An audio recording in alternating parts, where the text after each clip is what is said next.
ஓம் மூகம் ஹரோதி வாசாலம் பங்கும் லங்கயதே கிரிம் யத்ருபாத்தமஹம் வந்தேம் பரமானந்த மாதவம் யம் பிரம்மா வருணேந்திரருத்ரமருதா ஸ்ருண்வந்து திவ்யைஸ்தவேம் வேதை சாங்கபத்ரக்கணோபனிஷதேம் गायन्ति यं सामगाम् यानावस्थिततत्परेण मनसा पश्यन्ति यं योगिनः यस्यान्तं न विदुपुरासुराणाः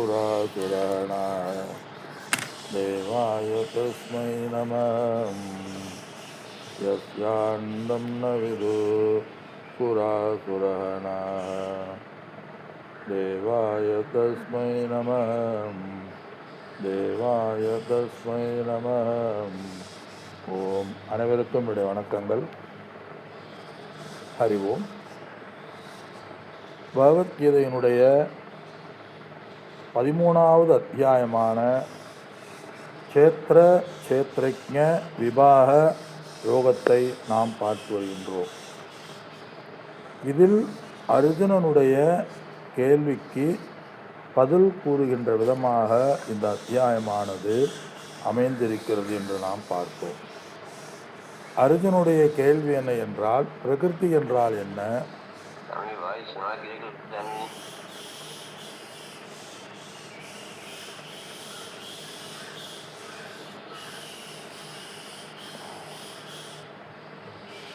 அர்ஜுனுடைய கேள்வியை நாம் பார்த்தோம். இது அர்ஜுனுடைய கேள்வி, பிரகிருதி என்றால் என்ன, அல்லது ஞானம் என்றால் என்ன, அல்லது இல்லை ரெண்டாவது ஞானம் என்றால் என்ன, 3 புருஷன் என்பவன் யார், 4வது சேத்திரம் என்றால் என்ன, 5வது சேத்ரஜ்ஞம் என்றால் என்ன. இதுதான் அர்ஜுனுடைய கேள்வி. பகவானுடைய பதில் இந்த சுருக்கமாக கூறுகின்றார். இந்த சேத்திரம், இந்த சரீரம் சேத்திரம் எனப்படும் அப்படின்னு நம்ம பார்த்தோம். சேத்திரம்ங்கிறது ஏன் இந்த சரீரத்தை சேத்திரம் என்று கூறுகிறோம் என்றால், அது பல லட்சணங்களை நம்ம பார்த்தோம். இந்த அப்படின்னா நம்முடைய மனித சரீரத்தை பகவான் கையிட்டு கூறுகின்றார். அது மாதிரி இந்த சேத்திரம் பல இது இருக்குது. அதில் ஒன்று, முக்கியமான ஒன்று, இந்த சேத்திரம் அறியப்படுகின்றது, சரீரம் அறியப்படுகின்றது பார்த்தோம்.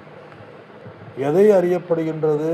மரம், செடி, கொடிகள் கண்ணால் காதால் நுகரப்படுகின்றது, அறியப்படுகின்றது.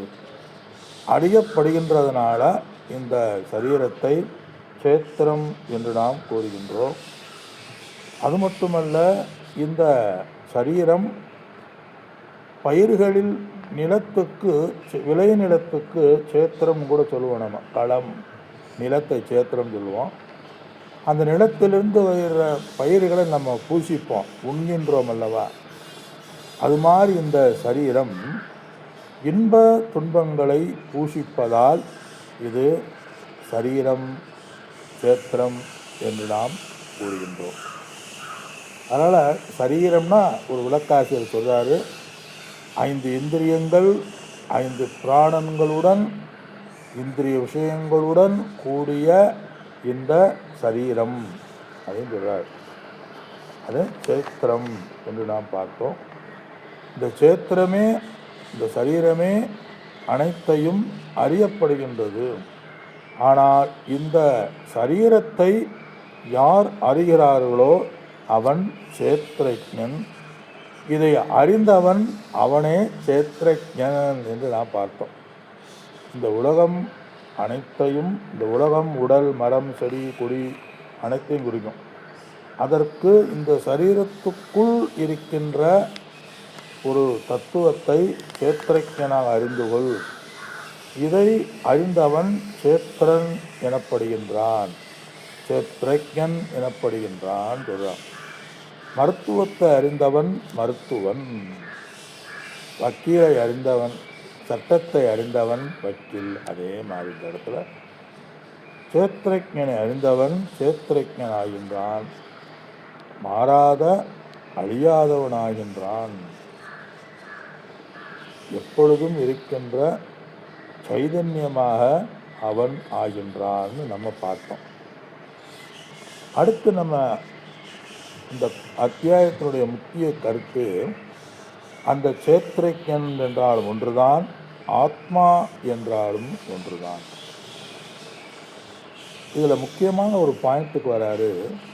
இந்த சேத்ரஜனையே நீ ஆத்மாவாக அறிந்தால் மட்டும் பத்தாது, நீ என்ன அறியணும், அது இறை சுரூபமாக இருக்கின்றது என்பதையும் நீ அறிய வேண்டும். அது இரண்டாவது சொல்றார். இந்த இப்படி அறிவது ஞானம். அப்போ 3 கேள்விகளுக்கு பதில் வந்துருச்சு. அப்போ ஞானம்ங்கிறது என்ன? இறைவன் என்னுள் ஆத்மஸ்வரூபமாக சேத்ரஜனாக இருக்கின்றார் என்பது அறிவது ஞானம். 3 கேள்விக்கு பதில் வந்தது. பிரகிருதினா இந்த உலகம், அல்லது இது அவித்யா. புருஷன்னா மனிதன், மனிதன் புருஷக பூரிசேரே, இந்த உடலுக்குள் வாழ்கின்ற அந்த ஆத்ம தத்துவத்தையும் குறிக்கும் புருஷன்.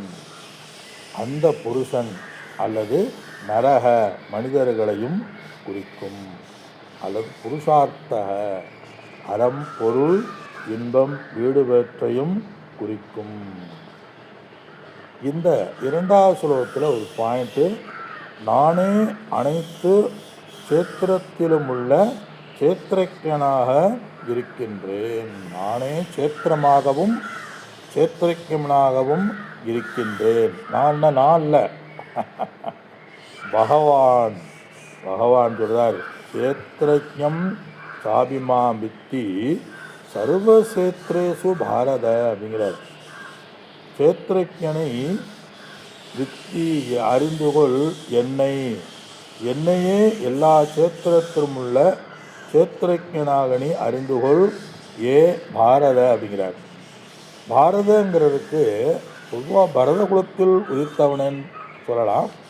சில கவிநயத்தோடு ஒரு விளக்காசிரியர் சொல்கிறாரு, பா என்றால் ஆத்ம விருத்தி, ரத என்றால் ரதம்னா ஓடுதல், ரமித்து இருத்தல், ஆத்ம விருத்தியில் ரமித்து இருக்கின்ற ஏ அர்ஜுனான்னு பேரா. ஆத்ம விருத்தியில் ரமிச்சு இருக்கணுமா, எந்த விருத்தி இல்லாமல் அவன் யார், அர்ஜுனன் அப்படித்தான் இருக்கிறாரு. ஆத்ம விருத்தியிலேயே பகவானுடைய உபதேசங்களாகிய ஆத்ம விருத்தியிலேயே ரமித்து இருக்கக்கூடியவன் அந்த ஏ அர்ஜுனான்னு கூட நம்ம சொல்லலாமா. அதோட சொல்கிறார், இது முதல் 2வது ஸ்லோகத்தில் முதல் வரி.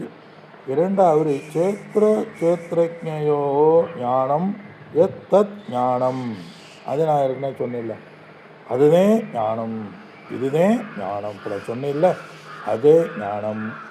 மதம் மம, அதில் முக்கியமான பாயிண்ட், என்னுடைய கருத்து, என்னுடைய முடிவு, என்னுடைய தீர்மானம், என்னுடைய உபதேசம் பகவான். இது மம மே மதம் மே மம, மதம்னா அந்த இடத்துல என்னுடைய தீர்மானம், என்னுடைய முடிவு.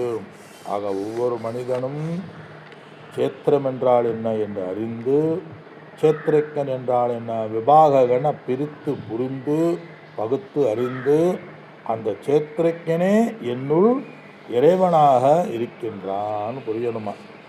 முருகனை வணங்கி அந்த முருகனே என்னுள் சேத்ரஜனாக இருக்கின்றான். காளியை வணங்கி அந்த காளியே என்னுள் சக்தி ஸ்வரூபமாக சேத்ரஜனாக இருக்கின்றார். வாட்டவர் விஷ்ணு சிவம் முதலிய 33 கோடி தேவர்களும் என்னுள் சேத்ரஜனாக இருக்கிறார். எல்லாம் தேவர்களே. உபாதியுடன் நாம் வணங்கப்பட்டால் அனைவரும் தேவர்கள்தான். சிவனும் தேவர்தான், விஷ்ணுவும் தேவர்கள்தான்.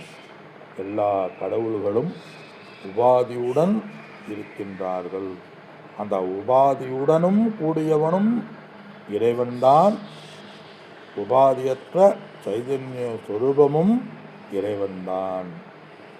பானையிலும் மண்தான் இருக்கின்றது. பானையும் இறை சொரூபந்தான், மண்ணும் இறை சொரூபந்தான். பானைக்குள் மண் இறை சொரூபமாக இருக்கின்றது. பானையே மண் சொரூபம்.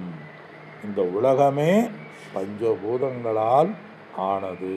அதுவும் இறை தத்துவத்தில் ஒன்றுதான். அதுதான் ஈசன். இந்த உலகத்துக்கு காரணமாக இருக்கும்போது ஈசாவாஸ்யம் இதம் சர்வம். இதை அறிந்தவன் பிரம்மவித் பிரம்மேவ பவதி. இதை அறிந்துதான் ஆக வேண்டும். கஸ்மின் பகவோ. இந்த ஒன்றை அறிந்தால் அனைத்தையும் அறிந்தது ஆகின்றது. என்னுள் இருக்கின்றார். அப்ப என்ன? தனியாக இல்லை. துவைதமானது நீக்கப்படுகின்றது. என்னுள் என் சொரூபமாகவே இருக்கின்றார். ஒரு அம்சம் இல்லை. விசிஷ்டாத்வைதமானது நீக்கப்படுகின்றது. துவைதி கேள்வியை எழுப்புகின்றான். நம்ம சிந்தித்தோம். இறைவனும் நானும் ஒன்று என்றால் அப்ப எனக்கு சம்சாரித்துவம் எப்படி வந்தது? எனக்கு சம்சாரி இருக்கா? அப்படி என்றால் இல்லை என்றால் அப்ப கடவுளுக்கும் இல்லை. அப்ப எனக்கு இல்லை என்றால் அப்ப எனக்கு சாஸ்திரம் வீண் தேவையில்லை. பந்தமும் இல்லை, மோட்சமும் இல்லை. இது உபதேசிக்கின்ற குருவும் தேவையில்லை, சாஸ்திரமும் தேவையில்லை. சம்சாரி இல்லை என்றார். சம்சாரம் இருக்கிறது என்றால் அப்ப இறைவனும் சம்சாரிதான என இரண்டும் ஒன்று என்று கூறுகிறீர்களே என்றால் அதற்கு அத்வைதி நம்முடைய பதில் இரண்டும் ஒன்று. சம்சாரம் இருக்கிறது இல்லாதது என்பது அறியாமையினுடைய அடிப்படையில், நம்முடைய கற்பனையினுடைய அடிப்படையில் சம்சாரம் இருக்கிறதாக நாம் நினைக்கின்றோம். அந்த அறியாமையை நீங்கியவுடன் சம்சாரம் இல்லை என்றும் நாம் நினைக்கின்றோம். எல்லாம் நினைக்கத்தான் செய்யணும். நினைப்புகள் தான் மாறுவதே ஒழிய அந்த நினைப்புகளுக்கும் அதிஷ்டானமாக இருக்கின்ற அந்த சேத்திரஞனுக்கு என்றும் மாறுவதில்லை. உதாரண சாஸ்திரத்திலே சொல்லுது, சந்திரன் இரண்டாக தெரிகின்றான். எதனால? கண் தெரியாதனால, அஞ்ஞானத்தினால. அப்ப சந்திரன் உண்மையிலே இரண்டா என்றால் இல்லை, ஒன்றுதான். காரணம் அஞ்ஞானம். கிளிஞ்சலில் வெள்ளி அந்த இதில் கிடக்கும். கடற்கரையில் பார்த்தோன்னா அந்த சிப்பிம்பாங்க, அதை கிளிஞ்சலாம். கிளிஞ்சல் நம்ம தமிழ் கிளிஞ்சல் இல்லை, இதில் சிப்பி. சிப்பி வெள்ளையாக இருக்கும். அது வெள்ளியாக தெரியுமா? நல்லா மின்னும். இந்த வெள்ளி விற்கிற விலைக்கு ஓடி போய் நம்ம பார்ப்போம், ஆஹா இது வெள்ளியான்னு சொல்லி. அது இல்லை. இதுவே உண்மை. உடலினுடைய குணத்து ஆத்மாவுடைய குணத்தில் ஒட்டுவதில்லை. அது இந்த சம்சாரம் அத்தியாசத்தால் ஏற்பட்டது. அதுதான் அவித்யா. அவித்யா என்றால் ஒன்றினுடைய தன்மை இனி ஒன்றில் ஏற்றி வைக்கப்படுகின்றது. உடலினுடைய இன்ப துன்பம் சுகதுக்கத்தை ஆத்மா மீது ஏற்றி வைக்கப்பட்டு துயரப்படுவதுதான் அவித்யா. அது வித்தையினால் அது கிளியர் பண்ணுறது வித்யா. கற்பனை தான் அவித்யா. இந்த கற்பனை தான் பிரகிருதி. பிரகிருத்தினா என்ன? இந்த உலகம், மாயா உலகம். பிரம்மன் மீது ஏற்றி வைக்கப்பட்ட இந்த உலகம். இதை பற்றிய ஞானம் என்ன? பிரம்மம் சத்தியம், பிரகிருதி அல்லது ஜகத் மித்யா. அதே பிரகிருதி. பிரகிருத்தினா இந்த உலகத்தை பஞ்சபூதங்களையும் குறிக்கும், மாயா தத்துவமான முக்குணங்களையும் குறிக்கும்.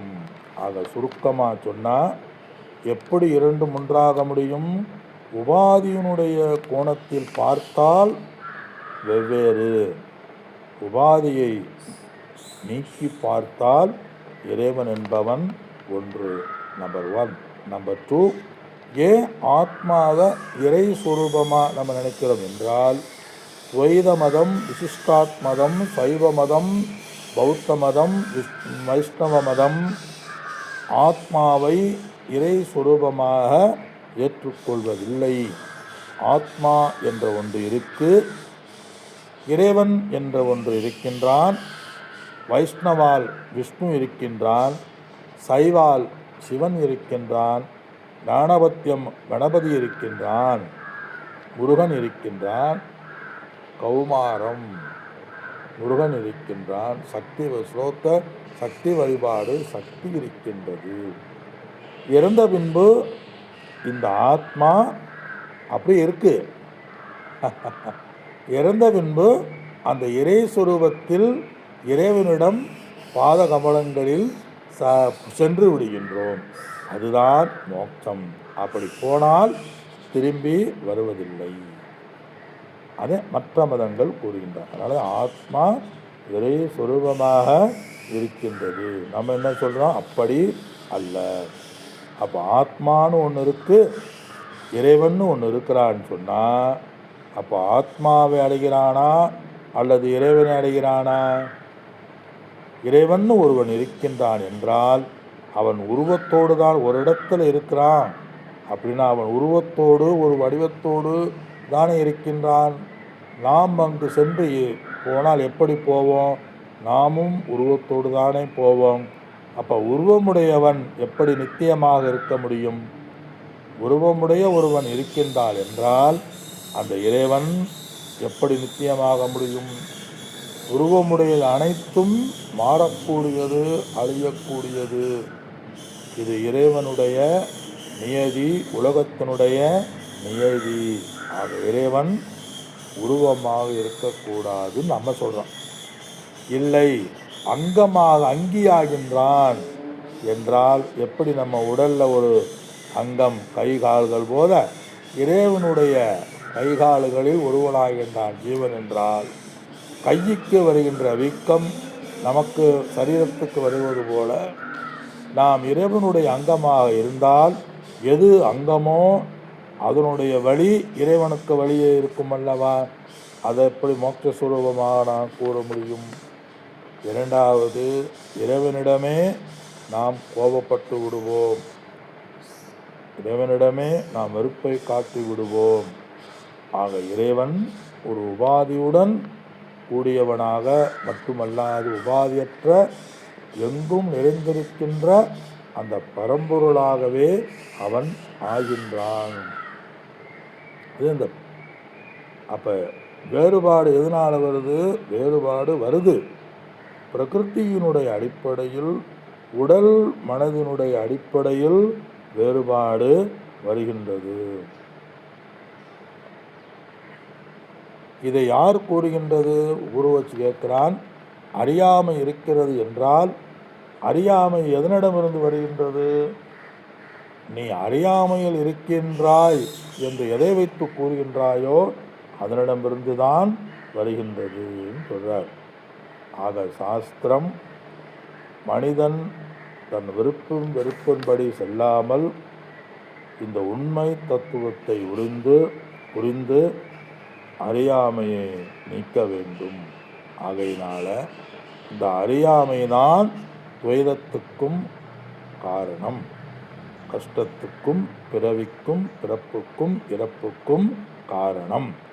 அறியாமை அதன் காரியமோ ஆத்மாவை எவ்விதத்திலும் பாதிப்பது இல்லை.